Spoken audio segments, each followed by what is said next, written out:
Beri diwakana sumurum siang saluhur naroha Iba makaramoti hati-hati dohor pikiran kita di bagasan Kristus Yesus Tuhantai. Amin. Shalom. Selamat hari Minggu wanita saluhurna.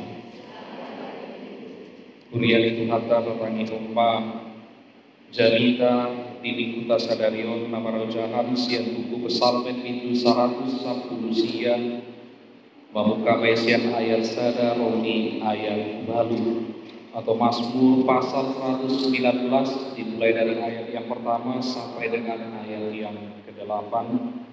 Ujahau menatap surat di sini bahasa Batak somoromba kata di Tuhata. Martua mahalak akan ada ulat marpangalako aka namar pangalako patik ni jaguhan. Martua mahalak akan nama ngaraduti aka panidang nyonai akan nama ngalului ibana sian nasaroha. Uhun akan nasomangulahon hagiduhon aka nama kapungi aka dalanai. Nunganit honahoko aka paretam siradutan sidudu. Audi saya masih mohon aka dalangku mangaraduti aka aturamu. Dugidang tagango tarurak au modo saya buparati ate konsudi aka tonabi. Saya mandok mole ate mau di sian hati gora di roha modo hukuruhon aka uuni hati gorami. Saya radu kata kudo aka aturami unang tung tadi kolau situ hidup yang bersahabat. Jemaat yang dikasihi Tuhan kita Yesus Kristus, di dalam perjalanan kehidupan kita akan selalu diperhadapkan dengan berbagai pilihan. Tentu pilihan-pilihan tersebut akan memberikan tawaran yang barangkali membuat kita tertarik. Ibarat kita makan di pecel lele, kalau kita makan indahan di pecel lele, ada menu di sana, menu ayam, baik itu ayam goreng, ayam bakar, ayam sambal.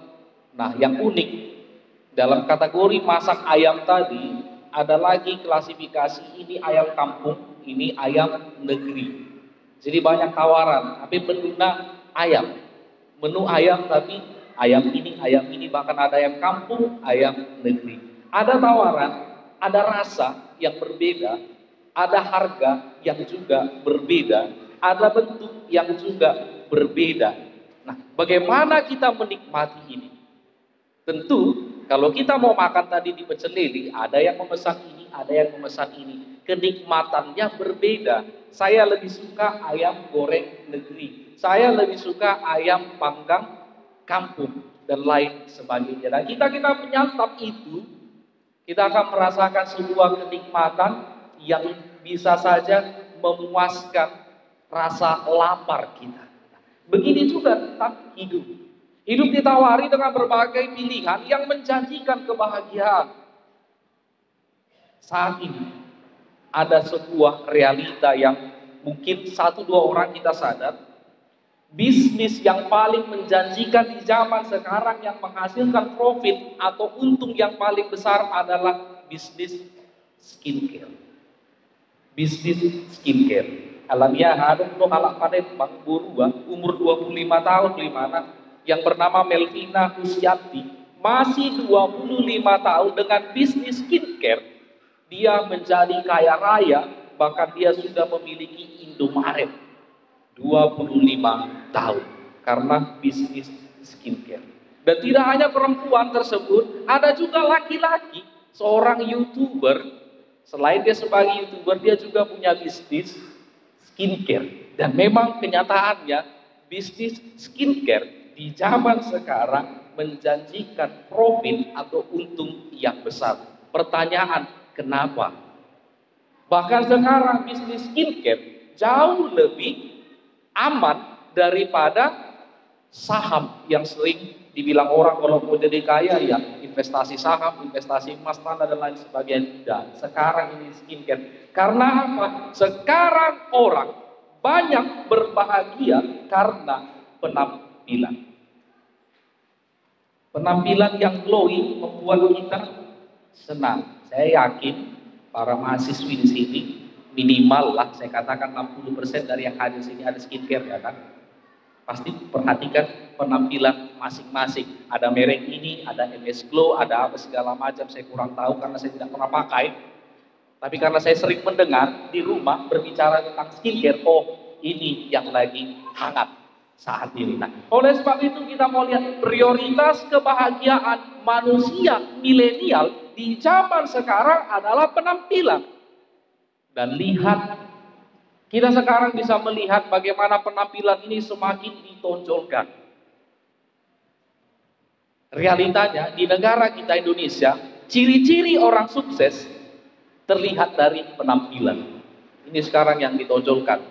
Kalau dia sudah memiliki rumah yang megah, real estate, oh ini sukses, ini sultan. Kalau dia sudah memiliki mobil yang harga miliaran, oh inilah sultannya, inilah yang sukses.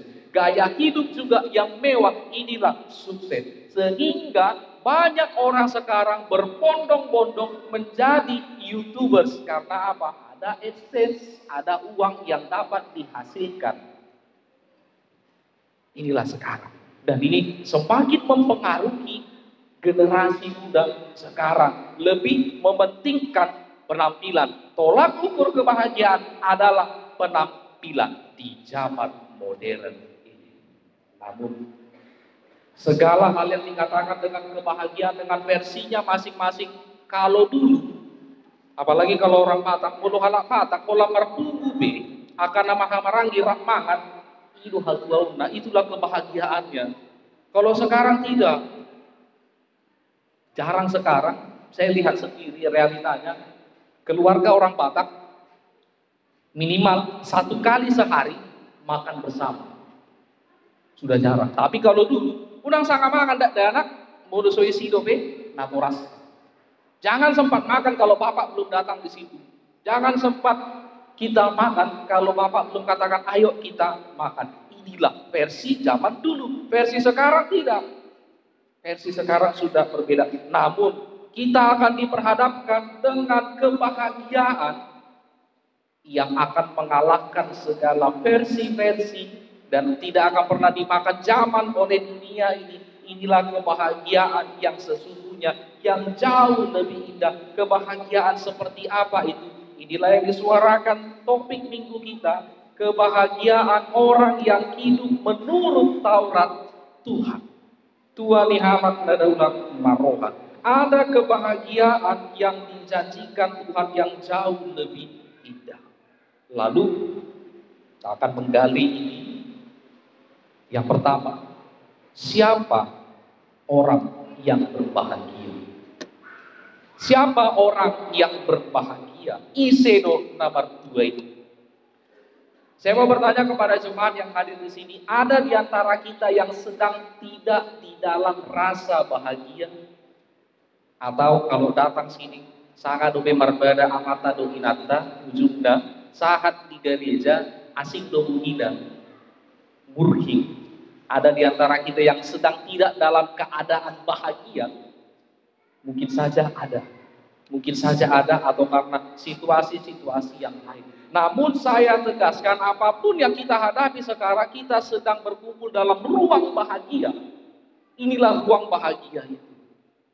Apapun persoalan kita, katakanlah kepada diri kita, jangan lupa bahagia. Jangan lupa bahagia. Sekali lagi saya tegaskan, jangan lupa bahagia. Lalu Mazmur 119 bersuara kepada kita, berbahagialah martua, Pak. Tapi berbahagia yang dimaksudkan dari Mazmur ini jauh lebih dalam daripada kebahagiaan yang ditawarkan oleh dunia ini. Berangkat dari bahasa asli, inilah yang dikatakan barukah. Nah jujur tapi kisah nakadongata barokah. Artinya diberkati. Jadi kebahagiaan yang dimaksud dari Mazmur 119 adalah diberkati, blessed, terberkati. Bukan hanya bahagia, Nasroh, karena saya mendapatkan apa yang saya inginkan. Tidak hanya itu, tapi kita diberkati.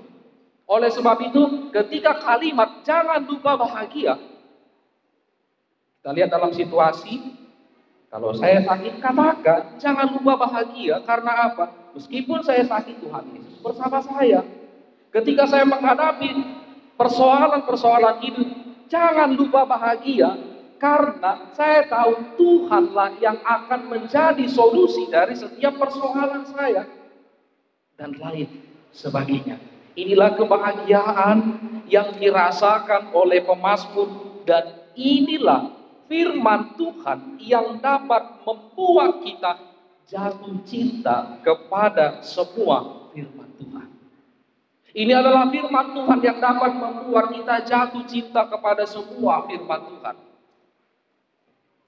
Perhatikanlah, siapa yang berbahagia itu adalah orang yang hidup tidak bercela. Menurut dalam bahasa Indonesia nih dok, berbahagialah orang-orang yang hidupnya tidak bercela, yang hidup menurut Taurat Tuhan. Martua mahalang akan ada ulah marpangalaho akan marpangalaho patik di jahubang. Kita akan perbandingkan bagaimana ketika kita pernah terjatuh dalam dosa. Misal marah ingin membalaskan sesuatu yang mencengkelkan hati. Mulu naung talampiaskon, ketika kita melampiaskan amarah kita, mungkin sekejap itu kita akan merasa puas. Namun setelah itu kita akan merasa hampa. Ada juga orang yang stres, banyak pikiran, lalu pergi mabuk-mabukan, dia akan tenang. Dia akan tenang pada saat itu. Tapi efeknya besok biasanya ala hawi untuk sohoni mabuk ala pagudaku. Sugut nih mual-mual loh. Mual. Ada efek negatif. Inilah yang dikatakan kebahagiaan dunia itu memberikan efek yang berkepanjangan, yang justru membuat kita semakin menderita. Lalu Mazmur 119 mengatakan orang yang hidup di dalam Taurat Tuhan, dan dilanjutkan ayat 2 sampai dengan ayat 4 yang hidup dengan memegang perintah-perintah Tuhan. Kita akan perhadapkan dulu, ini penderitaan, ini kebahagiaan. Apa itu penderitaan? Apa sesungguhnya yang sering kita katakan, Tuhan saya sedang menderita, Tuhan saya sedang mengalami kesusahan, Tuhan saya sedang mengalami persoalan-persoalan hidup. Tadokma, au majompa nadumangun. Persepsi penderitaan sesungguhnya bukan apa yang pergi, tetapi apa yang datang dan mengikat kita. Jangan salah, penderitaan sesungguhnya bukan apa yang pergi atau yang dilepas, tetapi apa yang datang dan mengikat kita. Dan siapa yang mengikat kita? Siapa yang datang kepada kita? Inilah penderitaan itu. Kalau dia mengikat dan membuat kita tidak bebas, inilah penderitaan yang sesungguhnya. Bukan ketika kita kehilangan, bukan apa yang kita lepas, bukan. Tapi apa yang mengikat kita sehingga kita tidak merasa bebas lagi melakukan yang baik dan yang benar. Semakin kita mengikat dengan konsep kebahagiaan dunia, justru kita akan menderita. Saya katakan, semakin kita mengikuti zaman saat ini, yang dikatakan kalau bahagia itu harus seperti ini, penampilannya seperti ini, punya itu, kita akan diikat, kita akan terus diikat dan kita akan menderita. Karena lambat laun kita tidak akan sanggup mengikuti zaman ini. Itulah penderitaan kita. Sama seperti ketika kita yang paling sederhana, selalu ingin menjadi yang terbaik, selalu ingin menjadi yang terbaik, tiba-tiba kita akan gagal, lalu kita katakan saya sedang menderita. Saya sedang menderita. Jangan salah memahami konsep penderitaan. Lalu diperbandingkanlah, inilah sesungguhnya kebahagiaan.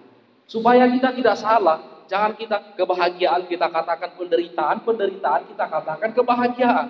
Lalu apa makna kebahagiaan yang sesungguhnya?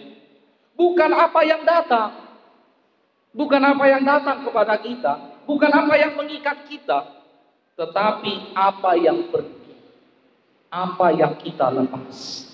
Ini kebahagiaan. Secara alamiah, saya akan analogikan dengan tubuh. Tubuh kita. Kenapa kita bisa tertawa? Kenapa kita bisa tersenyum? Kenapa kita memiliki rasa senang, rasa bahagia? Karena ada hormon endorfin yang keluar dari dalam tubuh kita. Hormon endorfin dilepas di dalam tubuh kita, maka kita akan tersenyum, maka kita akan bahagia, maka kita akan merasa memiliki energi yang positif. Hormon endorfin dilepas, pas. Baru ketika kita merasa bahagia, tanya kepada dokter, ada hormon endorfin yang sedang dilepas oleh tubuh kita. Inilah yang dikatakan, semakin kita melepas konsep kebahagiaan dunia ini, justru kita semakin bahagia. Semakin kita memberi waktu kita kepada Tuhan, maka hidup kita akan semakin berharga. Semakin kita melepas keinginan kita untuk hal-hal duniawi, maka hidup kita tidak akan terbeban dan jauh lebih indah. Percayalah. Kita beri contoh. Karena saya juga pernah melewati masa-masa perkuliahan. Saya terobsesi memiliki IPK nanti sekian supaya saya cum laude, saya S2 nanti gampang, S3 juga gampang. Karena keinginan saya menggebu-gebu, saya ambil tugas dari senior saya copy paste, saya ganti semua. Tiba-tiba dicek dosen, ini seperti tugas tahun 90-an. Ketahuan, dan akhirnya nilai itu menjadi 0. Bukan menjadi A, tapi menjadi 0. Gagal. Penyesalan selalu datang terakhir, tidak pertama kali. Karena obsesi saya ingin seperti ini, jauh lebih hebat dari yang lain, makanya saya tidak dapat bahagia.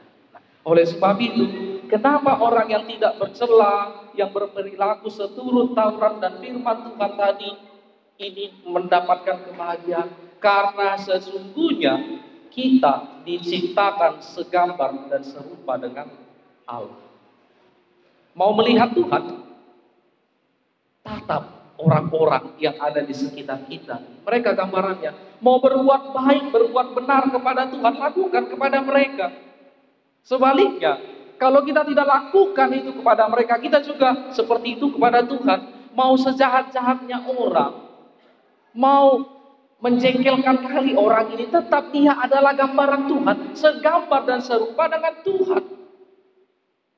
Yang kita jauhi bukan orangnya, tapi sifat yang dia lakukan. Karena apa? Kita anak-anak Tuhan. Ibarat ketika sebuah keluarga membuat aturan. Ada keluarga membuat aturan. Anak-anak tidak boleh keluar di atas jam 9. Karena jam 9 semua harus tidur. Kalau melanggar, dia akan dimarahi. Tapi ketika anak-anak ini patuh dengan sendirinya, membersihkan rumah setiap hari, melakukan hal-hal yang baik, lihatlah orang tua tanpa perlu diminta anaknya, dia akan beri. Ayo kita ke pasar beli baju baru. Karena hatinya senang. Begitu juga dengan kita, tanpa perlu kita minta kepada Tuhan. Kalau kita melakukan yang baik, Tuhan berkati. Tuhan berkati, Tuhan beri apa yang kita butuhkan. Pasti, itu pasti. Dan selanjutnya relevansi orang yang berbahagia itu adalah orang yang datang langsung kepada sumber kebahagiaan. Dia datang langsung kepada sumber kebahagiaan, yaitu Tuhan. Jangan suka yang imitasi. Jangan suka yang imitasi, tapi ingatlah, sumber kebahagiaan adalah Tuhan itu sendiri. Dan kita harus datang kepada sumbernya. Inilah orang-orang yang akan mendapatkan kebahagiaan. Yang kedua yang mau dikatakan firman Tuhan pada hari ini adalah bagaimana bentuk kebahagiaan itu. Bagaimana bentuk kebahagiaan?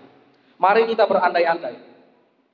Seandainya Tuhan datang bertanya kepada kita, Inang, bukuan ina hari Kamis, inang cek, Pak. Inang cek. Inang cek lah aku pimpinan dari inang Kamis kan. Guru dah. Inang cek, kalau Tuhan bertanya, kebahagiaan apa yang Inang inginkan, yang akan Tuhan berikan padamu? Apa jawaban Inang? Yang nomor 1. Oke. Inang kedua Inang Kamis, Inang Kursiakin. Kalau Tuhan bertanya kepada Inang, kebahagiaan apa yang Inang inginkan, yang Tuhan akan berikan. Yang pertama,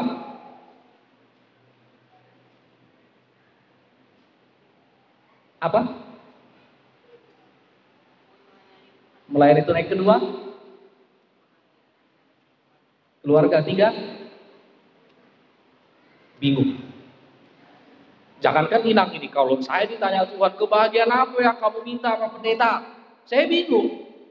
Kasih waktu dulu Tuhan ya, saya tulis dulu kebahagiaan yang mau saya inginkan. Saya pasti minta waktu kepada Tuhan, karena saya bingung. Persepsi kebahagiaan apa sih sebenarnya yang paling saya butuhkan?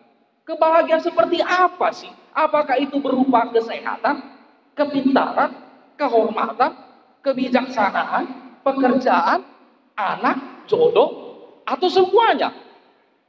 Kalau Tuhan katakan tulis saja semua. Makin lama kita berpikir, suatu ngalung tinggalan. Saya sudah buat daftar kebahagiaan 30. Dicek lagi, ada nggak yang tinggal, ada nggak yang tinggal, ada nggak yang tinggal. Oh ini kurang, saya tambahin lagi. Karena apa? Persepsi kebahagiaan secara umum yang ditawarkan oleh dunia ini tidak pernah membuat kita puas. Tidak akan pernah membuat kita puas. Sama seperti garam. Identik dengan garam. Kalau kita makan garam, pasti akan minta minum.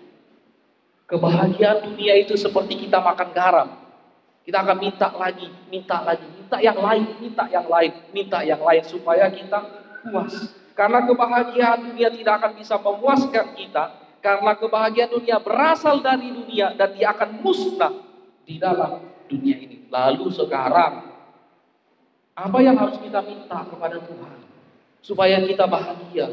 Pertama, dianjurkan oleh psalmen ini, Mazmur ini, Tuhan, saya tidak mendapat malu. Supaya saya tidak mendapat malu. Di ayat 6 dituliskan, maka aku tidak akan mendapat malu apabila aku mengamati segala perintahmu. Mengapa? Sebab yang kita lakukan benar di hadapan Tuhan, maka Tuhan tidak akan mempermalukan kita. Tuhan tidak akan mempermalukan kita. Lihat, banyak orang yang cerdas, banyak orang yang memiliki pangkat tinggi, berusaha menutupi kesalahannya, justru itu yang akan menghancurkan dirinya, akan mempermalukan dirinya. Tapi ketika kita benar, seperti yang di ayat 5, sekiranya hidup ketentu berpegang pada ketetapanmu, Tuhan tidak akan mempermalukan orang ini. Jadi ini bukan masalah saya dihormati atau tidak dihormati, saya memiliki kekayaan atau saya orang miskin. Tidak mendapat malu adalah tidak dipermalukan Tuhan dan hidupnya tidak hancur. Ada orang yang membangun kerajaannya, kesuksesannya dengan hal-hal yang duniawi atau yang sering dibilang orang hal-hal yang haram. Dia bangun kerajaan ini, itu akan hancur dengan seketika. Tapi orang yang melakukan dengan kebenaran Tuhan, prinsipnya cuma satu: Tuhan akan bertanggung jawab dengan orang-orang yang melakukan perintahnya. Atasan yang baik, pimpinan yang baik, ketika dia memberi perintah kepada anak buahnya, kepada bawahannya, dia akan bertanggung jawab dengan perintahnya. Tuhan lebih daripada itu. Ketika dia memberi perintah, dia akan bertanggung jawab untuk orang-orang yang melaksanakan perintahnya dan tidak akan dipermalukan. Ini yang pertama. Yang kedua adalah kita minta supaya kita bersyukur dengan hati jujur. Bersyukur dengan hati jujur. Mana surat di ayat ini, saya mandok moneate mau negosiat hati gorati roha, molo guruhon aka uhuni hati gorati. Aku akan bersyukur kepadamu dengan hati jujur apabila aku belajar hukum-hukummu yang adil. Mengapa? Karena Tuhan membiasakan kita melakukan yang benar, bukan yang baik. Jadi salah melakukan yang baik. Muncul pertanyaan. Tuhan mengarahkan kita melakukan yang benar, bukan yang baik. Salahkah kita melakukan hal yang baik? Bisa salah, bisa benar.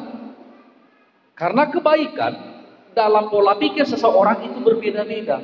Istilahnya, kebaikan itu relatif. Kebaikan itu relatif. Bisa jadi kebaikan ketika kita membela orang yang salah. Oh, dia baik. Dia baik.